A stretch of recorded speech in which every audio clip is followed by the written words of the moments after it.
Welcome to the Mantastic experience. It is I, Mr. GP, your legal expert, joined by Professor G, as always, your educational expert. Can you turn a bad girl good? Many have tried this for different reasons. Sometimes there's something going on inside us, an internal struggle. Is it possible? Well, here's the good news for those of you who are adventurers. Anything's possible. But first, let's define a bad girl. So, a bad girl would be somebody we consider promiscuous. But in this society right now, the weight is heavier on a woman than a man when they're promiscuous. However, women have been encouraged to be equal in what men are doing and been told actually if they're submissive, that's considered toxic for a woman to be submissive. They're more encouraged to go out and have multiple partners like men do and keep moving. And they're told, a lot of women we know this are told, you don't even need a man. You work and take care of yourself. Now, there may be a degree of truth to that. You got to be able to take care of yourself, whether you're a man or a woman. But now, when you look at certain studies that say 7% of women have slept with over 50 guys in their lifetime. And No, 50 is tough. how many people on a football team? Is it what? 53. 53 or 52. 53. Look where. Are we counting the kicker? No pun intended, but yeah, this is what we're talking about. Now, if that's what you choose to do, that's what you choose to do. Because once you get to a certain age, you're not worried about body count. To be real, once you're like 35, yeah, because if you're dating someone 35 and up, it's not even body count at that point. It's life count because you're gonna expect them to have children. So what's your life? How many lives did you birth into this world? Because you're probably gonna have some kids. They probably gonna have some kids. But if you're younger, my younger brothers, you just starting out, you have some choices in the matter. But yet you'll have brothers who try to turn girls around. I'll give you an example. I have my bro, met a stripper at the strip club, and then he tried to turn her into his number one. And for a little while it worked out. She stopped dancing. What's happening? Are you like my hype man? I mean, I'm trying to vibe, and you're just like, let me. You just gotta focus. You gotta drive through. Bro. I'm like, what's going on here? This dude is just mumbling on the mic. So then now back to what I was saying. We had my bro. He fell in love with a stripper. I think that was a song, famous song back in the days. And then she stopped dancing for a little bit. But what happened? When his money went bad, she was like, "Oh, I'm going to dance. I'm going to get this money up." And then things basically fell apart from there. And then she put him on, child support. He became hold on, C-Square wants to defend himself. All right, go ahead, C-Square. Defend yourself right there. Yeah. At the end of the day, his money went south, right? His money went bad, like he said. So she's like, "Look, I got a way to make money. I can go back to what I used to do." So dancing, right? Did he just not like it? Because that's how he found her, right? Like, or did dancing lead to other things, and then that's what caused the friction? That's at most dudes will be insecure if you have your baby mama / wife, girlfriend, main squeeze, whatever, going on stage, doing, provocative things in front of dudes, whether you know them or not. So in his mind, he's thinking the hustle, he was a street dude, is going to get her away from that because he's providing. But she's like, "Hey, I want you to stop the hustle too because I don't want you to go to jail." Right? So he gives that up. Now he's working a regular 9 to 5 trying to be a good dude. He can't provide, like he was before. So let me jump in. So this is the fall apart. Yeah. Can I jump in? So you had Fate goes from power. Okay. And then he went and got himself a stripper. And then the stripper was supposed to stop stripping. And Ghost was supposed to stop being Ghost and working for the cartels. And then he went to work a 9 to 5 at McDonald's. What are you talking about? Making minimum wage. I'm following. I'm following. So keep going, talking about Ghost in the haunted house. Following. Everybody's following. You gotta keep up. You're in the mustard right now. You gotta catch up. So your man's now is working at McDonald's making minimum wage and his stripper girlfriend went back to the whole cave, broke out her whole man's outfit, and started stripping again. Is that the story that you're That's telling me? That basically what that happened, that's right? that's the story. So I'm saying that to bring us back to, that fell apart. And can you take a person who was out there in the streets? Because the saying used to be back in the days, like, yo, she belongs to the streets. She been out there. Can you take that person and turn them around and have them in the Sure. house on some, I'm talking about Can I tackle parental this? stuff? Can I tackle this? Yeah, yeah, absolutely, guy. We want to hear it. Amen. No. Okay. Amen. Okay. Amen. Habits are Yet. hard to break. Habits are hard to break. You know Nada. what I'm saying? Uh-uh. But people don't No. change. People don't No, people change. change. People change. Listen, people Wait, let change. me ask People you a question. change. As men who are married, do you think that if your wife was in that same position, that you guys would be married at this juncture, at this point? What So you're If she position was are a you asking talking stripper, about? if my wife was dancing Friday, Saturday, Sunday night in front of men throwing money at her, would does our not relationship be able compute. to survive that? That's what you're asking? Does not compute. Would Yes, never like have happened. could you have seen the potential in her, right? Oh, Like, would you be able to say, okay, she's a dancer or whatever have you, and see the potential in her? Nope. No, for Nope. no, me, I and couldn't, and man. I couldn't. Nope. There's yeah, categories for me. There's categories of women, right? There's women that you wife, and then there's women that you do other things with, and there's other categories as well. But just to simplify it, oversimplify it, and I think it's real hard for someone with me and my background to have seen a very attractive woman dancing on a stage in a provocative way to make money, not like a dancer, but like a dancer. um, it's hard for me to be like, okay, I'm gonna wife this person and try and change her. It's a futile attempt, man. I go for high probability shots. But listen, people, you can't change anybody.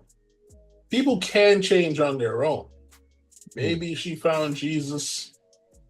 Maybe something happened to her and she was like, this is not the way for me. Maybe you actually met the one stripper who is actually seriously going to school and is going to be a nurse and is now a nurse and it's no quite longer possible. strips, which is Quite possible. 0.2% chance. But that wasn't you who changed them. They have to make the change themselves. So if you think that you're going to go into the club and grab this girl and you're not stripping anymore because I said so, you're in for a surprise. Just like Professor G's boy, she had her thong in the break glass in case of emergency, and she put that dog right back on, shaking her Exactly. ass. The next day, Or are you men insecure?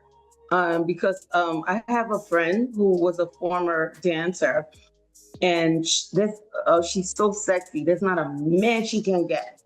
So are men insecure when they know that that woman can have multiple men if they wanted to? So are no, you guys saying that because you can't handle that type of no, woman? Is no, what I'm no, asking. no, Well, let, no, let, let me because tackle this. So here's the whole thing with that. When you talk about sexy, beautiful, lovely, it's like at the end of the day, how beautiful can you be? So it's really how dressed up or how did you fix up, your physical appearance. So if you have somebody who's wearing something very seductive, very revealing, most men are going to be attracted to that because she's not covered up. So this is why, dudes are going to holler and hoot at her. But then now, when you're trying to take the mind and you're trying to turn it around to do something and build a future, it's hard for a woman who's made money off her body to be on that. And if you know that, you're going to go in the other direction. Because once you've made money off your body, it's hard now for a dude who's worth something to say, okay, let's have some structure for the both of us. Because you could always break that structure by selling what your mama gave you. I'm gonna put it a different way. And man, I swear by what I'm about to say right now. What drew you to the relationship as a man toward the woman or a woman towards the man is going to be the very thing that risks to undermine that relationship or break it apart. So in this scenario we're talking about, you were drawn to the beauty, you were drawn to the provocativeness, the nature in which she danced, the fact that everybody wanted her and she was gorgeous. Okay, that's what drew you to her. That's what kept you coming. That's what made you get on your knees and present that ring. You get real graphic the right club, there, C bro. square. But What's going on? but you know, 5, 6 years into it, she's walking around with one of her cute little outfits, a little bit revealing, heading out, talking about, baby, where you head? Where you going? Oh, I'm just gonna go to the shop. I'm gonna walk through the mall with some of my girlfriends.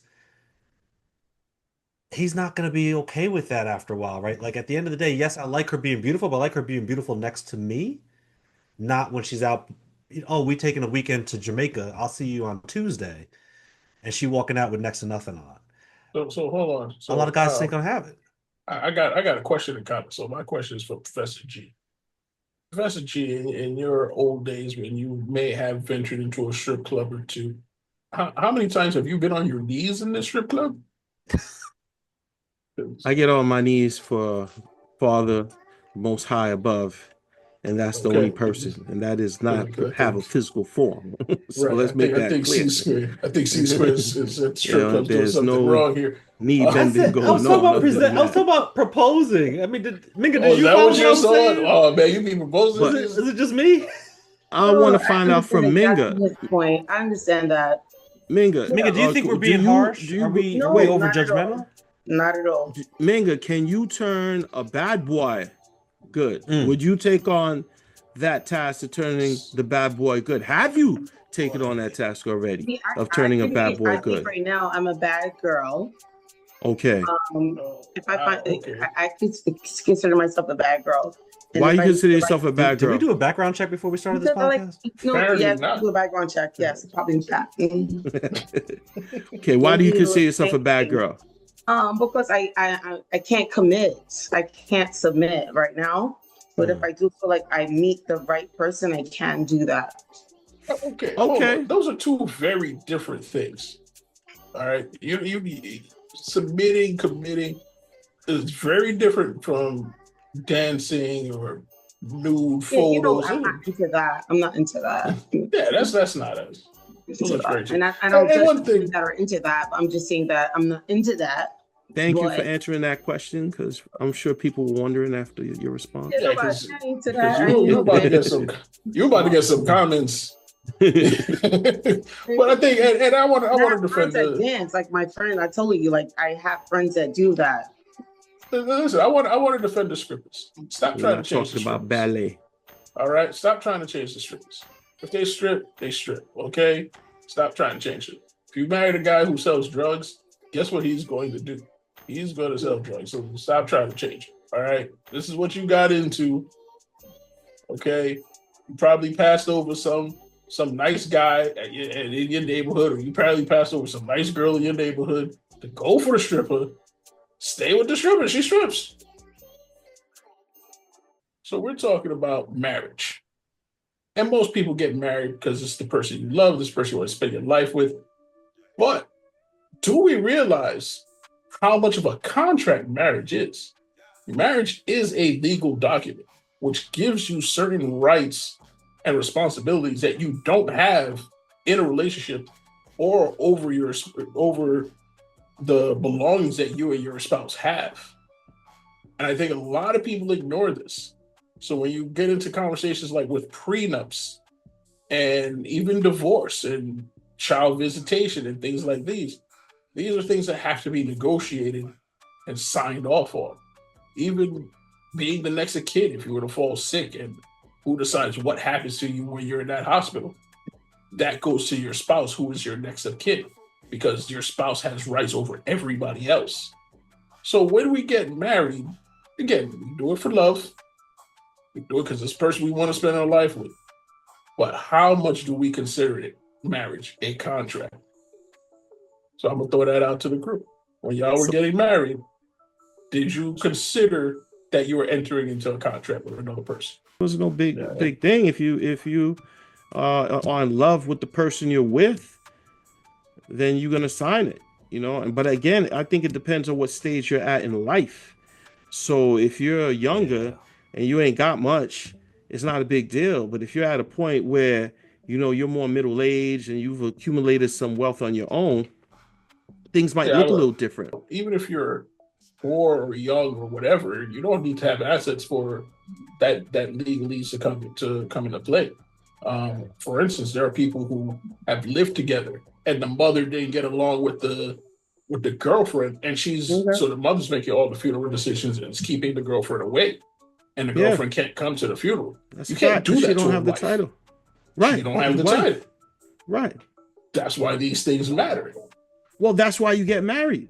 That's the whole point. Because now I'm saying that if anything happens to me, I trust you to handle the business. I agree with what Professor G said, right? Whether right or wrong, I think when you're young, you're in the process of trying to build wealth, trying to gather accumulated assets or what have you. You're not thinking about that. I wasn't thinking about that. Now you may get to a place where, oh wow, now we got to divide this up, and now it's like, dang, because of divorce. But I don't know that you're thinking about that now. If you now on the flip side, if you have some wealth, you got a career halfway behind you, you're middle age, you're getting remarried or you're getting married for the first time, you already own like a house, an investment property, a huge bank account or whatever. Now it's different. Like because now it is a contract and now I'm getting ready to walk into an engagement where this person's entitled to half. And I think you're kind of foolish in 20 in the 2000s to not be thinking about that. Basically, I So think that's that's how I see it. I think that's a problem because both you and Professor have said this. Kind of like if you're young, you don't have much. It's not a contract. It's always a contract. No, it's a contract, but I don't feel like there's much risk in the contract because we ain't got none. There's always risks. There's always risks, and it kind of goes to what Ms. Minga was saying. So when you start having kids, and you know, marriages do break up. 50% of marriages end in divorce, Hmm. right? So now you got to get into that legal part, determination of that contract. So now, how does the child support work out? How does the visitation work out? And Yo, there's a bro, lot of when you going into a marriage, I mean, yeah, it's true. If you thinking that much of divorce and all that, you probably should just not even do it. Right. And it's true that most marriages end in divorce, and that's why the few marriages that work, they're very cherished and very special. So it's like, if you not really planning to be with that person your whole life and you're already feeling, you got to sign this, sign that, and we might get divorced and child support, and it does happen. I get that. But don't even do it. If you jumping in, yo, just jump right in, bro. That's what I'm gonna tell you. I think no one really thinks to to Professor G's point again, right? You're getting in because you think it's gonna last forever. You think this is gonna be my person, it's gonna be my partner, my ace coon, my person, whatever, and this we about to ride or die. And if you're already thinking about plan B, if you're already thinking about how what am I gonna do if this thing doesn't work out, in my opinion, you create plan Bs, they will get exercised. Full but that's stop. that's that's just one aspect of it because even with the plan B is just you're assuming certain debts, everything becomes communal. Hmm. When once you get married, you're intermingling your finances. So if you've got a perfect credit score, C square, you've been taking us on the housing journey. Hmm. So if you've got a 720 credit score, and then you marry somebody and their credit score is -3, what does that do to your possibilities of getting a loan? Right. Right? That's Well, if that's why I go to, if it's a real relationship where you could build, you're going to talk to the person and work with their credit on, you're going to say, hey, this is what I did to fix up my credit. Here's what you could do to fix up your credit. And hopefully they'll follow your lead, especially if you're the one who has the better credit and you know what to do. Now, if they don't come around right away, you could be patient, see how it plays out. But it can't just be everything is dollars and cents because that's how you get into a female or somebody who's just out for the financial benefit because they're So always talking dollars and cents. I think if your marriage is going to last, though, you have to be realistic, right? I think, we said it earlier in the other segment. I think it reminds me of a famous Maya Angelou quote: "When people show you who they are, you have to believe them." All Right. right. If I my agree. credit is 820 and your credit is 500, I need to believe that. What kind of decisions have you been making over a long period of time that led you to that 500 credit score? If there's not a really good story where it's mostly not your fault, then I need to understand that I am hitching my wagon to that decision-making style. There's a lot that goes into this because there's a lot of people that will just live together and think marriage is kind of a burden. But then you'll see a story that comes along where it's like this person lived with this other person for 20 years, and then that person passed away. And then that person's house went to their kid. And then that person who should have been the wife or husband Right. should have gotten that house, but since they didn't get married, the kid gets it and puts that person out. Make an honest woman. That's what you gotta do, bro. You gotta make an honest. No IRA beneficiary. Is she worth it? Stuff. Yeah, you got it. There's a lot of things, 401ks. There's a lot that goes into this that I think that we really have to think about. But you know what? We're going to think about that another time. Fantastic experience. Minga, get these people so right. Always heard of the term of bitter baby mama, but no one ever talks about bitter baby fathers, right? So I went and I looked up what is the term of being bitter, right? So the definition of being bitter is a strong state of resentment. Okay. Yes. Right. So the question is, if a baby daddy is in this state, how might that manifest itself? Especially if you have kids with that person. What does that look like, right? Ooh, I'm bitter. So, Exhibit A. This is all Exhibit A. They can go a year without seeing their kids. They can be inconsistent or no child support. They will not call their children to check on them or spend time with them on their birthdays. They may show preferential treatment towards one child over the other. They may return the child early so that you don't have time for yourself. Wow. They may resort to third parties when communicating with you. They enjoy seeing you at your worst physically and financially. And they detest seeing you at your best financially and physically. And another thing that I have noticed is that they may force a toddler to call their girlfriend mommy. They will resent the child who holds them accountable when they disrespect their mother. And anytime you discuss something that concerns you, it's because they say that you want them back, even though you don't want them back. To fit the narrative, right?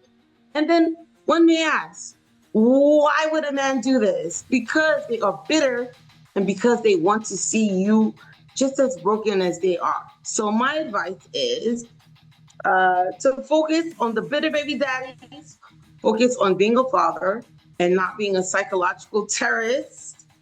And if you have healed properly, then you will not, there's certain things that you wouldn't do if you heal properly. And that's just what my advice is. And rid yourself of the Buckley's mentality, Buckley's. And, and you do catch more bees with honey and focus on your children and do the right thing. Oh, that sounded really personal, real personal, Miss Minga. Yeah, it's personal because I'm living through it. Okay, so I don't have to ask you, is this about you? We covered that one. It is about me. Oh, okay. All right. So go ahead, Mr. GP. All right. So there's a couple of things here that we're going to have to unpack. And a lot of times when relationships split, right? A lot of people will use the child as a mechanism to get back at the other person. And that's just wrong. Whether man or woman, you got to keep whatever happened in your relationship separate from your child. Got it. If that relationship broke up, okay, you broke up. You got to be a man about it, move on, raise your children. You got to be a woman about it, move on, raise your children. C-Square, you want to build on this? I mean, I agree with you. I think the challenge is not everybody is as mature as they need to be, right? But let's assume they are and they're following what you're saying. I guess what I was going to talk about that, the maturity issue. Yeah. What I was going to ask is, and maybe trying to separate your personal situation, Minga, from just the trend or the dynamic or just where this exists across the country, etc. Right? To what degree does the bitterness become Child man support, towards baby. the woman. Child No. support. I'm saying like, is that bitterness a result of just the separated relationship, or could there have been some dynamics, a little bit of a tit for I think tat, a both. little bit of a quid pro quo, and then now because this person is in this bitter state, um, like I guess my question is the bitterness always one sided when you sit around and talk Yeah, to your I've been girlfriends? better. I've been That's what better I'm asking. now. I've been taking better care of myself physically, and I'm less bitter. So like I do like things that are like less bitter towards him, and he's still bitter, and So that's take what it us is. take us through your bitterness, so as men we can understand the woman's bitter side. So then you break up, right? You broke up. What were your initial thoughts? Just that, oh, Like I in terms would, of being bitter. yeah, give it to us. Yeah, like so like sometimes like if I know he calls, I'll make sure that I block certain calls. Mhm. Yeah, I would do some certain things like that and make sure that they don't have communication. But then I felt like better about myself physically, and I'm like, I'm not doing that.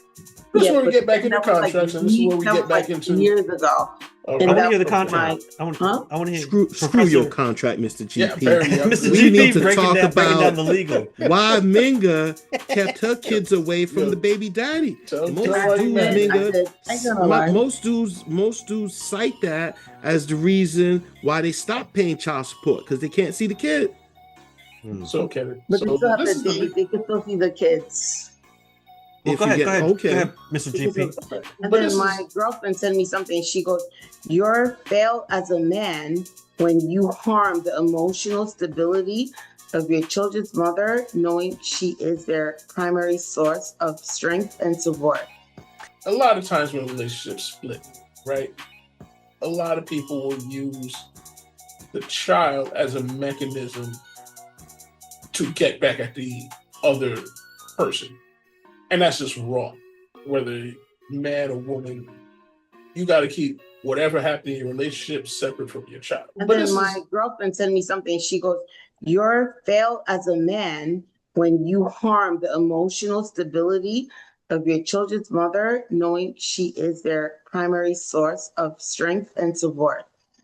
You know what? No, so. I Do you think refuse to that receive helped? that. Do you think your No, friend that's helped her or hurt? coddling. That is wait, coddling. let me It's hear this. probably Poor behavior.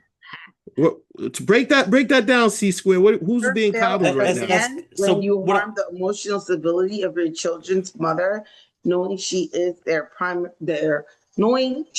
their primary source of strength and support. And so if you do violate that, then they deserve what's coming. Is that what you're also saying? No, I'm not saying about violation. It's just a statement. I'm gonna be nice. So Minga, is it can we say that if a man is left where he can't see his kids, is that now They have to think of justification why he any could man be that tells bitter? you they can't see the kids. You can always exercise your rights to see your children. I cannot Okay. prohibit this person from seeing their kids. Okay. You were talking about how you had a right to be bitter, and you were talking about, hey, if the guy does XYZ, he needs to understand she's the emotional center of the children, and so that's damaging the children. But I immediately had some issue with that because I think when you're dealing with mature people, we need for both of those mature adults that are separating because their marriage failed, which takes two to tango, and they're separating, but they both have to be mature to do as much as they can to shelter the children from that challenge. And I'm not saying you're going to hide it from them, but I think what I'm saying is you can go about it in a way where the kids don't see as much of the pain, they don't see as much of the hurt, where you go in the shower and you cry it out and get over it that way, as opposed to inviting the kids into your pain, your hurt, your struggle, your depression, and now the whole household is like going through this thing together. When maybe the kids are too young to even understand what in the world just happened. And I think that it is my own personal opinion. I know this is the Minga segment, my bad, but I think that if Okay. when a woman invites a child or children into literally not just observing but beginning to experience her pain, It is lifelong damage that she could have shielded them from. Wait a minute. And she chose see not that, to. That sounds a little personal, C-Square. Is there something you want to No, you want to share with the audience right now that you a bitter baby daddy, C-Square? I'm talking generalities. Okay. I'm talking generalities. Okay, but you're not a bitter baby daddy. No. No, you know, I'm one of those people who has moved on. I'm one of those people who has moved on. I'm one of those people what got you there in terms who was trying to win in life. What got you there? What got me there? You know, I'm one of those people who's like, look, I sulk for, 24 to 72 hours, and then I got to pick it back up and I got to keep it going. That's just the way I am. It's the way I was raised. It's the way my parents were. Like, you can't just run around sulking all day long. That's just the way I've been. That's how I was raised. Coming from a. So I'll leave this quote. Like, I look better. Like, I feel better physically. I'm gonna wrap things up. It's wrapping up, Mr. GP. Be quiet. Yes. Go ahead, Minga. Yeah, I'm my bad. Quiet, yo. Everything's there. Go ahead, Minga. No, I'm good. Right now, I focus on my mental health, my physical health, and that's what is important to me and my children. And this podcast is giving me life, and that's what I'm focusing on right now. Boom! There it is. There it is. Don't be bitter, and I'll keep my stupid opinions Don't to be myself. bitter. Please do. It's a fantastic experience. See, get these people money right. All right. Albert Einstein called it the eighth wonder of the world. What he said was those who understand it, earn it. Those who don't, pay it. And what he was talking about was compound interest. And that's what I want to talk about today, is how to use that eighth wonder of the world for your benefit, for your family's benefit, to grow your wealth over time. Okay? And that's just really simple. It's simply saying, listen, I'm managing my finances up to a certain point, and now I can set aside $25 a month, $100 a month, $500 a month, whatever it is, and put it into an investment vehicle. And if it's money that you don't need for at least 2 or 3 years, I would say put in the stock market. But if it's money you need, hey, look, I'm gonna save some money, but I'm gonna need it next summer because I'm going on vacation. That's different. Did you say money you don't need for 2 or 3 years? Is that what you said? That's what I've never seen that money before. Like, wow, that's some new money I've never even heard of. So maybe I need to back up, right? Maybe I need to back up. What I mean by back up, and the eighth wonder of the world is Andre the Giant. Okay. We have to learn how to spend less than we need. It's a discipline. So, because I've seen people that make a fraction of what I personally make, but they found a way to sock away a ton of money and quit their jobs before age 50. And retire in, a Winnebago somewhere in the southwest, right? Like, it just depends on what you want and what you want to do. So whether you make $3,000 a month, or you make $30,000 a month, or you make $300,000 a month, the problem that I have learned is it is not about how much you make. It is about how much you save. It is about managing your financial situation. Now, to be fair, if you have children that need food, that need back book bags, they need, stuff to be able to, go back and forth and do what they need to do, and you have that desire, obviously, to provide for them, that makes it harder. That creates constraints. And sometimes we got to do what we got to do. We got to get that second job. We got to get that hustle on. We got to find a way to create let me interrupt you. It's so the reason that's so much easier said than done. If you're not coming from a rich family where, dad could hold you down. I have so many times I've talked to people who were maybe in their 30s, usually not the same shade as me, by the way. And when I'm like, "What? How did you get your house so early?" "Oh, my family hit me with $100,000, or they hit me with $50,000. Right. Listen, you want to know how many grand my family has hit me with, bro? $0 grand. Not because they didn't want to, because they didn't have it like that. So Right. I'm just saying, when you think about it, and where you would have to save money for most people would be like you'd have to give up your vice. So whatever it is, that little Starbucks coffee, that little, Mm. that little sneakers or whatever the case, that little thing that keeps you going, you give that up. Now you just working. Oh, And can I jump in that on that? leads to other things now. Can I jump in on that? Because I'm somebody Yeah. who's Well, giving you up just jumped in, bro. Go ahead. So, all right. So I'm somebody who's giving up the Starbucks coffee and Dunkin' Donuts coffee, and I make my coffee at home. You You say know, you I was giving it because up for Starbucks coffee? no, I've given up Starbucks and Dunkin' Donuts, and I Okay. make my I was coffee at about to home. say, where we going? All right.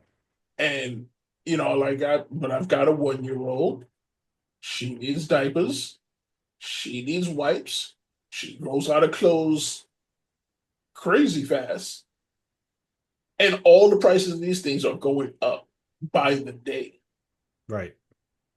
So, it just is, I'd say the best I can, but it's not easy out here. No, it's not easy. It's not easy. I may say it fast, I may say it simple, but I'm not saying it's easy.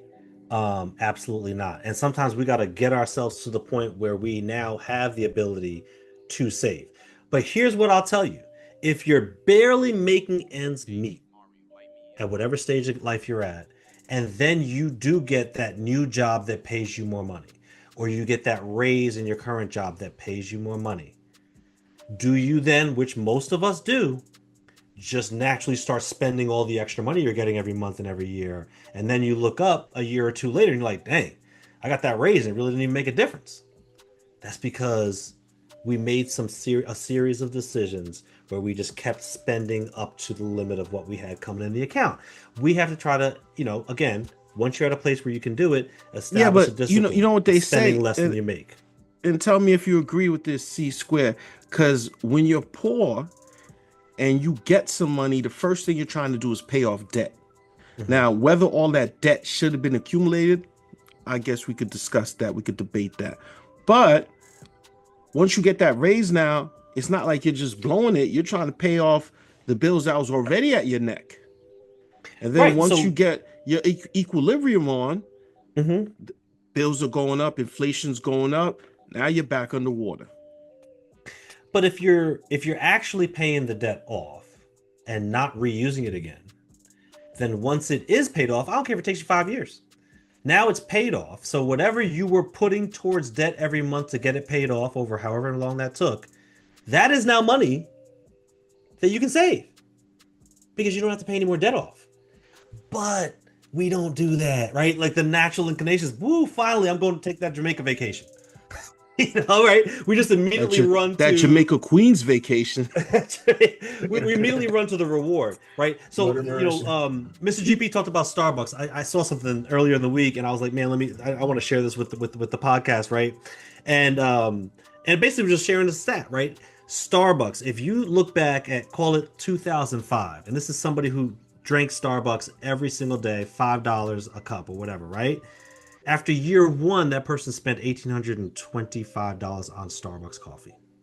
By year 5, you spend $9,125 on Starbucks coffee. I'll just skip over the next two. By year 20, which is now it's 2025 in this scenario, $36,500 on Starbucks coffee. Okay?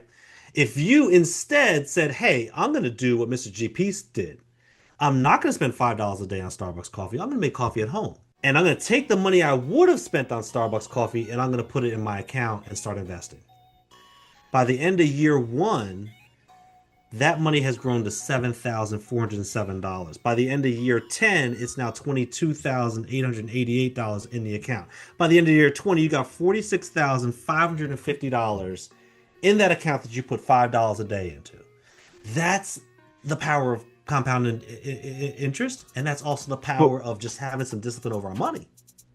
But where are you putting this in? You talking about like one of those online investment accounts, just one of those?